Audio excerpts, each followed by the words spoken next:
Sir Omar Abdullah की meeting हुई है अमित शाह साहब के साथ, दिल्ली गए, फोटो एक बड़ा अच्छा निकल के आया। क्या लग रहा है कि जम्मू कश्मीर के लिए कुछ निकल के आएगा?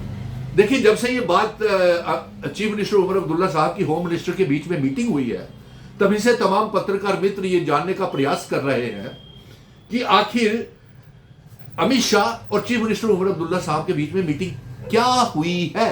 क्योंकि कोई बात पब्लिक डोमेन में निकल करके नहीं आई है कि उन्होंने रियासत का दर्जा मांगा या नहीं मांगा, या उन्होंने आर्टिकल 370 की मांग की या नहीं की। हाँ, अगर पब्लिक डोमेन में आई है तो एक खूबसूरत फोटो सेशन बुके देते हुए अमित शाह साहब को चीफ मिनिस्टर उमर अब्दुल्ला नजर आए हैं। इसी तरीके इनके 3 सांसद बहुत खूबसूरत फोटो सेशन वो अमित शाह साहब के साथ करवा के आए थे, और यहाँ पे आकर के इन्होंने डिंडोरा पीट दिया कि 31 दिसंबर से पहले रियासत का दर्जा मिलने वाला है, बहुत कुछ अच्छा होने वाला है। आज 20 जनवरी 2026 हो गई, कुछ निकल करके नहीं आया। और मैं आप पत्रकार मित्रों को ये बता दूं कि ये होम मिनिस्टर अमित शाह साहब और उमर अब्दुल्ला साहब के बीच में ये जो मीटिंग हुई है, ये टोटली एक आई वॉश है। और मैं एक और बहुत बड़ी बात बताने आज जा रहा हूं कि ना तो नरेंद्र मोदी जी प्राइम मिनिस्टर साहब और ना ही होम मिनिस्टर अमित शाह साहब, भले ही उन्होंने रियासत के दर्जे की वापसी का वादा किया हुआ है, लेकिन नेशनल कॉन्फ्रेंस की सरकार के रहते हुए डॉक्टर फारूक अब्दुल्ला साहब के और चीफ मिनिस्टर उमर अब्दुल्ला साहब के रहते हुए Bharatiya Janata party national conference की सरकार को कभी रियासत का दर्जा वापस नहीं करेगी। उसकी वजूहत है क्योंकि नेशनल कॉन्फ्रेंस ने आर्टिकल 370 को अपने मैनिफेस्टो से निकाल दिया और रियासत के दर्जे की भी मांग कुछ नहीं की, सिवाय रेजोल्यूशन पास करने के अपने असेंबली में। अभी तक रियासत नहीं मिली, और मुझे लगता है कि वो रेजोल्यूशन जो है स्पेशल स्टेटस का और रियासत के दर्जे का, वो भी मिनिस्ट्री ऑफ होम अफेयर्स ने कहीं डस्टबिन में डाल दिया है। हाँ, पत्रकार मित्र, आप ये जानना चाहते होंगे, बड़े क्यूरियस हैं कि आखिर होम मिनिस्टर साहब के बीच में और चीफ मिनिस्टर साहब के बीच में बात क्या हुई होगी। तो बात क्या हुई होगी ये तो मालूम नहीं, लेकिन जो बात कर सकते थे उमर अब्दुल्ला, वो भी बात उन्होंने हिम्मत और जुर्रत नहीं जुटाई कि गृह मंत्री साहब के साथ मीटिंग में वो ये बातें उठाते। क्योंकि जम्मू कश्मीर में इस समय सबसे बड़ी साजिश जो है वो भारतीय जनता पार्टी अलग जम्मू बनाने की कर रही है। तो ये बात तो chief minister Omar Abdullah home minister साहब से कह सकते थे कि साहब आप हमारी रियासत वापस नहीं कर रहे हैं, उल्टा भारतीय जनता पार्टी के 29 MLA और 3 मेंबर पार्लियामेंट जम्मू को अलग रियासत बनाने की मांग कर रहे हैं, साजिश कर रहे हैं।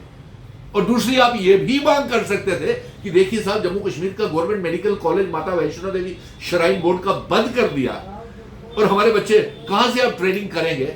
कम से कम ये बात तो चीफ मिनिस्टर कर सकते थे उमर अब्दुल्ला साहब। आपका बहुत अच्छा पैगाम जाता जम्मू के लोगों में, डोगरा लोगों में, कि माता वैष्णो देवी मेडिकल कॉलेज की मांग उमर अब्दुल्ला ने होम मिनिस्टर साहब के उठाई, आपने मौके का फायदा नहीं उठाया।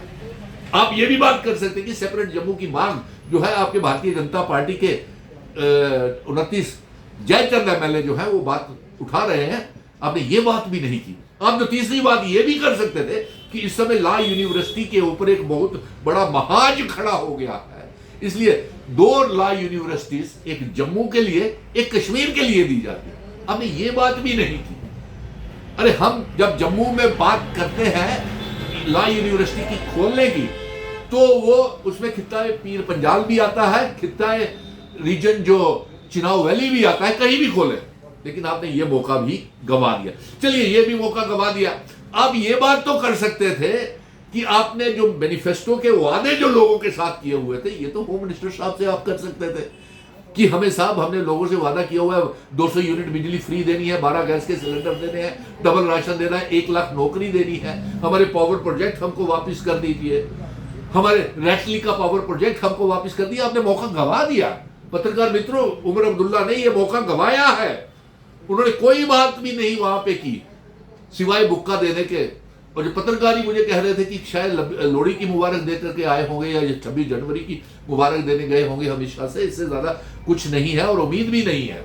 और आज सबसे बड़ी बात तो यह है कि प्रधानमंत्री जी मोदी जी और गृह मंत्री अमित शाह साहब अब कभी भी रियासत का दर्जा नेशनल कॉन्फ्रेंस की हुकूमत के रहते हुए नहीं देंगे। लेकिन हम अपना पैगाम, जम्मू कश्मीर की आवाम का पैगाम पूरा भेज रहे हैं कि हम रियासत के दर्जे की जंग, आर्टिकल 370 की जंग, स्पेशल स्टेटस की जंग, जिन शर्तों के ऊपर जम्मू कश्मीर, लद्दाख, पीओके, गिलगित बल्टिस्तान का इल्हाक भारत के साथ हुआ है, वो वाली रियासत हम चाहते हैं। और अफसोस इस बात का है कि आपकी 2 दिन की नेशनल कॉन्फ्रेंस की कन्वेंशन चल रही है। अगर आपने होम मिनिस्टर साहब से बहुत दमदार बात की होती, ये अलग जम्मू रियासत का विरोध किया होता, 12 और इसके साथ साथ 12 गैस के सिलेंडर, 200 यूनिट बिजली फ्री, बेरोजगारी की बात उठाई होती, और इसके साथ साथ ये सेंट्रल लॉ यूनिवर्सिटी की बात की होती जम्मू और कश्मीर में खोलने की, और गवर्नमेंट मेडिकल कॉलेज को खोलने की बात की होती, तो आपकी बात में वजन होता। लेकिन इसीलिए मैं पत्रकार मित्रों ये साफ कह रहा हूं कि हमें नजर नहीं आ रहा है कि भारतीय जनता पार्टी कभी भी नेशनल कॉन्फ्रेंस की हुकूमत रहते हुए कभी रियासत का दर्जा वापस नहीं करेगी। धन्यवाद।